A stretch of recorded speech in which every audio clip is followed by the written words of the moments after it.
अस्सलामुअलैकुम वरहमतुल्लाहि वबरकातुहू। मैं हूँ मुद्दस्सिर अंजुम। उसके बारे में उसमें जो एक इंटरव्यू है राजेंद्र सिंह बेदी का, बहुत ही अहम और लाजवाब इंटरव्यू है।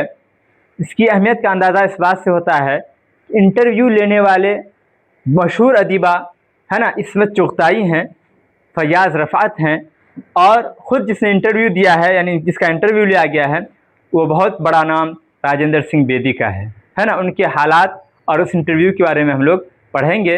उम्मीद है कि आपको वीडियो बहुत पसंद आएगा।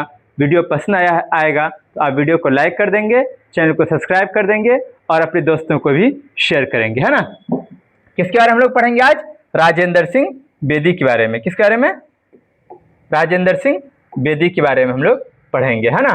राजेंद्र सिंह बेदी का क्या इंटरव्यू है जो हमारे निसाब में शामिल है, उनकी ज़िंदगी, खिदमत और अदबी कारनामे के बारे में हम लोग पढ़ेंगे, है ना।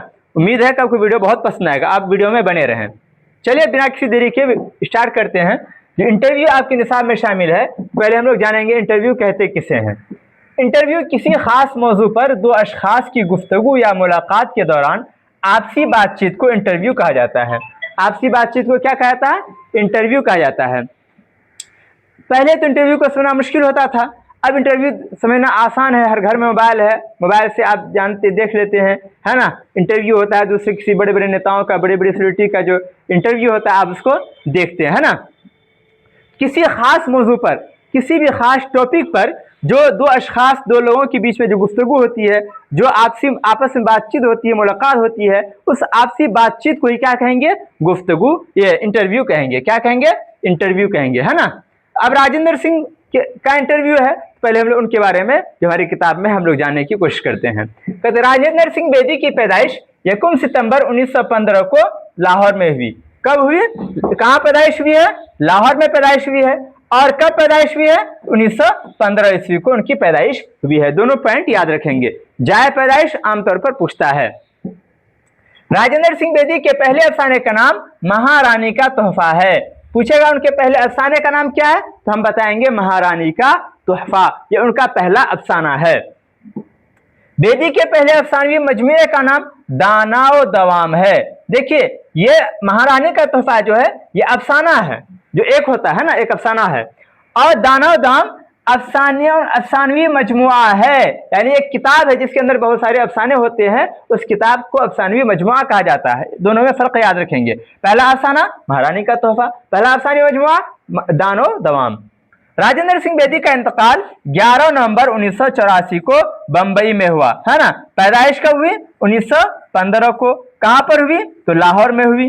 और उनका इंतकाल कब हुआ? तो उनका इंतकाल हुआ है 1984 ईस्वी को। कहां पर? बंबई में हुआ। कहां पे? बंबई में हुआ। और आप एक बात याद रखेंगे, जो इंटरव्यू लिया गया था, ये इंटरव्यू भी इसी साल, जिस साल उनका इंतकाल हुआ है 1984 ईस्वी को, उनके क़यामगाह पर लिया गया था। ये बात आप नोट कर लेंगे। इंटरव्यू कब लिया गया है? 1984 ईस्वी को लिया गया है। राजेंद्र सिंह बेदी का ताल्लुक ऑल इंडिया रेडियो से रहा है। 1948 में आप स्टेशन डायरेक्टर भी रहे। ऑल इंडिया रेडियो में इनकी मुलाजिमत थी और 1948 में क्या हुए थे? स्टेशन डायरेक्टर बन गए थे। राजेंद्र सिंह बेदी का ये इंटरव्यू 6 जुलाई 1984 ईस्वी को उनके क़यामगाह पर ऑल इंडिया रेडियो मुंबई के लिए सदाबंद किया गया था, यानी रिकॉर्ड किया गया था। सदाबंद किया गया था, उनकी आवाज को रिकॉर्ड किया गया था ना। राजेंद्र सिंह बेदी ने एक नावल भी लिखा है जिसका नाम एक चादर मैली सी है। राजेंद्र सिंह बेदी ने एक ही नावल लिखा है और उस नावल का नाम क्या है? एक चादर मैली सी। एक चादर मैली सी। बहुत अच्छा नावल है, आप पढ़िएगा उसको कहीं मौका मिलेगा तो। आपकी किताब में जो सवालात हैं उस सवालात के जवाबात हम लोग देखते चलेंगे। मुख्तसर सवालात। सवाल नंबर 1, बेदी ने किन किन दफातर में काम किया? बेदी ने किन किन दफातर में काम किया? किताब में क्वेश्चन है। जवाब, बेदी इब्तिदा में पहले पोस्ट ऑफिस में काम किया, फिर कुछ दिनों मुलाजमत करने के बाद ऑल इंडिया रेडियो से मुंसलिक हो गए। मुंसलिक हो गए मतलब जुड़ गए, यानी और तरक्की करते करते रेडियो स्टेशन के डायरेक्टर के ओहदे तक पहुंचे और इसी ओहदे से सबकदोश हुए, यानी इसी ओहदे से रिटायर हुए। सबकदोश के मतलब रिटायर हुए। सबकदोश के मतलब रिटायर। ठीक है। अगला है सवाल, इसमें चुग़ताई की शख्सियत पर 5 जुमले लिखिए। उनके बारे में 5 जुमला लिखना है, शख्सियत, उनकी पर्सनैलिटी के ऊपर। जवाब, इस्मत आपा का असल नाम इस्मत चुगताई है। इस्मत चुगताई ने क्या क्या इंटरव्यू लिया है ना, इंटरव्यू लेने वाले का नाम इस्मत चुगताई है, तो उसके बारे में भी जान लेते हैं। इस्मत आपा का असल नाम इस्मत चुगताई है। इस्मत का शुमार उर्दू की मशहूर अफसाना निगारों में होता है। वह उर्दू की मशहूर मज़ाह निगार अजीम बेग चुगताई की छोटी बहन है ना। उनके इस्मत चुगताई के भाई का नाम अजीम बेग चुगताई है, जो खुद एक बहुत बड़े अदीब हैं। उनकी शाहकार कहानियों और नावलों ने उर्दू अदब की नसरी सरमाया में कीमती इजाफा किया है। किनके कहानियों और नावलों ने? इस्मत चुगताई के कहानियों और नावलों ने उर्दू में सरमाया में कीमती इजाफा किया है। सवाल, बेदी और कृष्णचंद्र में पहली मुलाकात कहाँ हुई थी, है ना। ये क्वेश्चन में आपका इंटरव्यू में पूछा गया उनको कि आपकी पहली मुलाकात कृष्णचंद्र से कब हुई थी, क्योंकि कृष्णचंद्र बेदी जो है कृष्णचंद्र को बहुत उनका नाम सुना था, उनसे मिलने की उनकी बड़ी ख्वाहिश थी, इसीलिए पूछ रहे हैं। जवाब, राजेंद्र सिंह बेदी ने जब कृष्णचंद्र के अफसानों को पढ़ा तो बहुत मुतासिर हुए, उनके फैन हो गए थे। नतीजा यह हुआ कि रास्ते में जब कोई आदमी गुजरता तो उससे पूछते कि आप कृष्णचंद्र हैं बेदी सिंह, है ना। किसी से भी पूछते बेदी कि आप कृष्णचंद्र हैं। पंजाब पब्लिक लाइब्रेरी गया तो पता चला कि वहाँ एक कैरियर रिसाला शाया होता है और उसके एडिटर कृष्णचंद्र हैं। कौन है? कृष्णचंद्र हैं।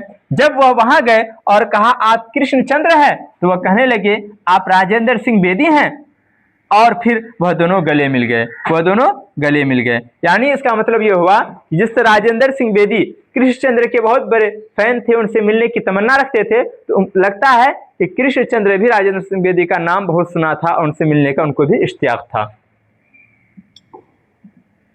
सवाल, मंदरजा झेल लफ्जों की जमा बनाकर लिखें, है ना। शख्स, अदब, सिन्फ, हकीकत, अंसुर, हिस्सा, कैफियत, तखय्युल, ये सारे के सारे क्या है? वाहिद हैं, और वाहिद का क्या बनाना है? हमें जमा बनाना है। तो जवाब है शख्स की जमा अशखास, शख्स की जमा अशखास, अदब की जमा आदाब, सिन्फ की जमा असनाफ, हकीकत की जमा हकायक, अंसुर की जमा अनासिर, हिस्सा की जमा हिसस, कैफियत की जमा कैफियात, तखय्युल की जमा तखय्युलात।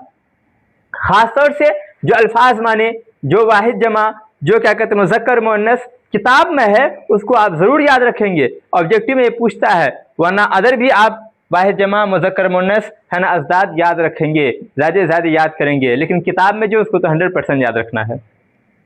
सवाल, ज़ैल के अल्फाज की अज़दाद लिखिए, अज़दाद उल्टा लिखिए, है ना, अपोजिट।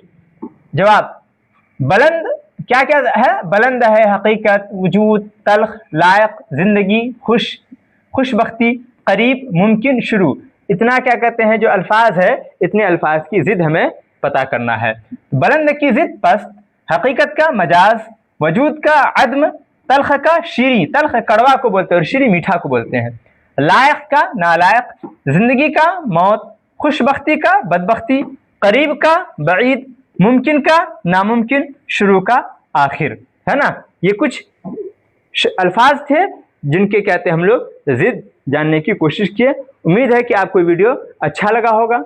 अगर अच्छा लगा है तो वीडियो को मेरे लाइक कर दें, मेरे चैनल को सब्सक्राइब कर दें, ताकि सारा वीडियो क्लास का आप तक आसानी से पहुंच जाए, और अपने दोस्तों को भी शेयर करें।